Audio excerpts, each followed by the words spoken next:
Hello, I'm Brian Shircliff, and here to talk a little bit about the Naked Path of Prophet series that I've been working with for the past year, at least published the past year through Vitality Buzz, Bliss, and Books, our publishing arm of Vitality Cincinnati. And it's a rather strange series. And maybe the question to ask that I think is most important is, where did you learn that something about your body was wrong, or even your desires were wrong? Or something that I absorbed quite a bit from my own life, my own early life, is that some of my desires were considered objectively disordered. Where did you learn that? And for many of us, it is in our own practice of religion, the morality that's expressed in many of these religions. Whether it's the religions of the book, Christianity, Judaism, Islam, or perhaps it's even Hinduism. I've been friends with quite a few Hindu folks who, and even dated quite a few Hindu men who have been taught that their body is wrong. And it's rather interesting. Perhaps even in Buddhism, perhaps there's even a sense that sometimes that one's body, there's something not right about it. And it doesn't need to be that way. Matter of fact, if we look very deeply at the earliest traditions of the Bible, one's body was the most important vessel for knowing God, as and not called God, but Yahweh. A word that was indeed spoken aloud in ancient times, most likely. And matter of fact, even if you say it out loud, Yahweh, what happens? Perhaps you're even brave enough to try it, even though all the authorities of today tell us not to. Rather interesting. But the earliest traditions of the Bible are all about this Yahweh. And when I was teaching high school religion, we would get to we'd read the Bible, quite a bit of it, especially with freshmen. This whole course was on scriptures. And we'd get to this pretty famous little strange passage in the first book of Samuel, chapter 19, to be a matter of fact. And this is where David is running from Saul. Saul is king. He's very jealous of David, perhaps even in love of David. And Jonathan and David are in love with each other. And there's this wild love triangle happening of sorts. And David runs off to avoid Saul, and David runs to Samuel, the prophet up on the mountain. And prophet in the ancient tradition means ecstatic. The word actually means ecstatic. Somebody who, in a sense, is on the vibration of Yahweh. Yahweh penetrates this person. And the prophets are an open group. Very different than any other group, which is hierarchically based, which sees some as better than others, but not in the prophetic circle. Everyone is equal. And the only one that's above anyone else is the life force, Yahweh, the breath, the wind. And David runs to Samuel for protection, and Saul runs after him, first sends some people, and they fall into this ecstatic prophetic trance up on top of the mountain. He sends another batch, happens again, and Saul finally says, I'm going to go after him myself. And and this is where the text gets very strange, Saul falls into the prophetic trance himself, and it says takes off his clothes, and comes to be known through this saying as even Saul, this naked Saul among the prophets, the ecstatics. And I remember freshmen reacting to that, going, well, what's with this nakedness with the prophets? And I too found it strange, and strange enough that I wanted to investigate a little further, and started to look at the ancient text, the Hebrew text, from which we get all these English translations today that many of us read, and started noticing there are a lot of strange things happening there, and a lot of strange things that authorities either didn't want to deal with or even suppressed, or maybe just didn't have the courage to investigate themselves. or even worse, perhaps didn't even know that they were there because they didn't even study their own tradition.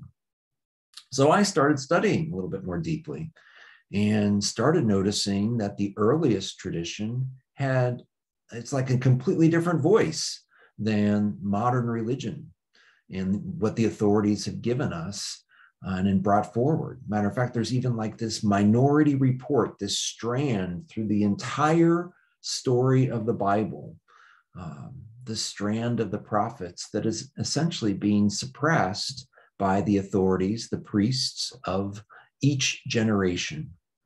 It's profound, shocking. And I tried to bring that forward in this book, A Wildly Sensual Yahweh, The Controversial Genesis Stories in the Bible, which is volume 0 of the Naked Path of Prophet series.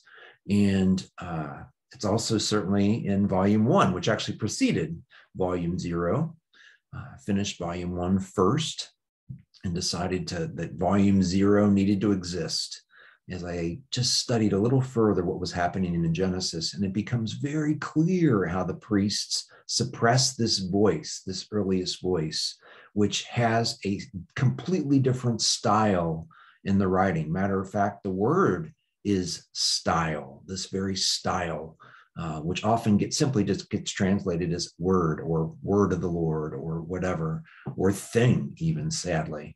But it's style, it's a certain flavor, a certain pun, a certain way, a certain ringing that happens within oneself that kind of brings us to this sense of ecstasy that comes with Yahweh, with knowing Yahweh, and with being in this imagination that is circular, where everyone is equal in the circle and no longer finds themselves fitting into or even wanting to fit into the hierarchy, where there's a pecking order, where we're trying to figure out, are they better than me or worse than me? So I was starting to have a very difficult time the more and more I investigated all this, and I was still teaching high school at the time, and still trying to realize how dangerous what I had been fed in my own religion. I grew up Catholic. What I had been fed, that my desires were objectively disordered. It's rather strange, even though you can find it throughout all of nature, which is fascinating.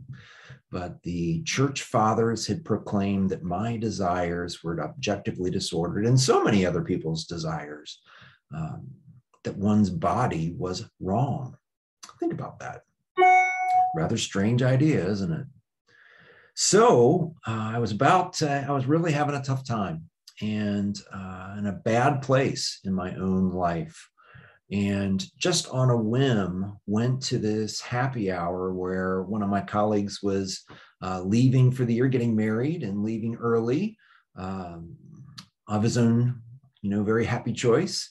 And I went to this happy hour and was not happy being there, and saw a friend, and he reminded me of this retreat that he had made on this island in the Pacific, this place that is a retreat center, and there's a beach there, and both are clothing optional. He told me about it decades before, and I couldn't even get my head around it.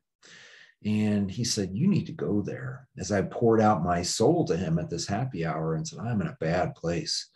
And he said, go to that beach, go to this place and find yourself again. And I did.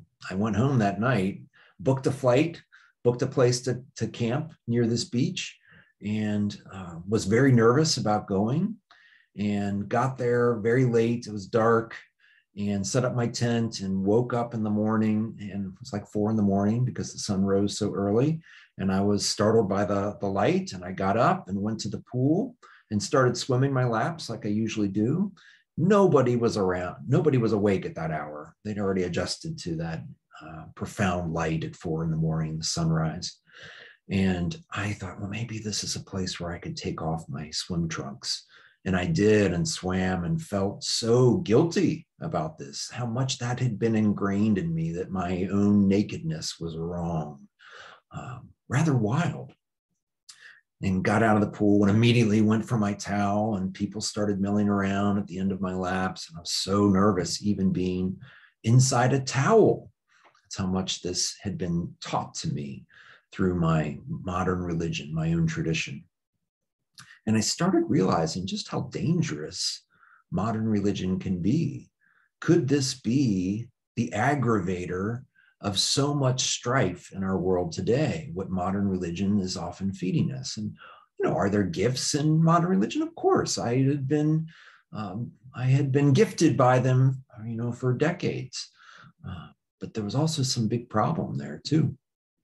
And I went down to the beach that morning, and all kinds of people on this beach, nobody really even paying attention to anybody, maybe 100 people on the beach, and people of all ages, little kids to grandparents, and everybody in between. And most people naked, sitting on their towels or blankets, or even on the sand, and just enjoying the breeze. And I was wearing swim trunks and, still petrified by this idea. And eventually had the courage to walk down to the water. I wanted to get in the water, and I wanted to get in the water in this huge ocean. And I wanted to get in the water naked. And I walked down in my swim trunks. There was a little branch there that I could take my swim trunks off, put them on the hook, and I got in the water, still freaking out, and felt this this freedom in this huge ocean, seemingly infinite ocean, and swam just like so freely. Like I remember these breaths just like coming to me. And as I started thinking about that ancient tradition of these prophets up on the mountain, naked, receiving Yahweh through every pore of their skin, through their breath, and being awakened by that, and realizing that the shipwreck that is society, that's a little quote from Thomas Merton, needed to be swum away from in order to live. And so I got out of that water feeling so free, and didn't care if people saw me as I'm getting out of that water naked. I felt free. I felt free by this breath, by this wind, by this Yahweh, by this experience, and grabbed my swim trunks and walked back to my towel. Nobody even paid attention to me. It was my own distress within me that had produced that anxiety. And it was that tradition, that religious tradition that I had so faithfully followed for so many years, that was causing that anxiety and that distress.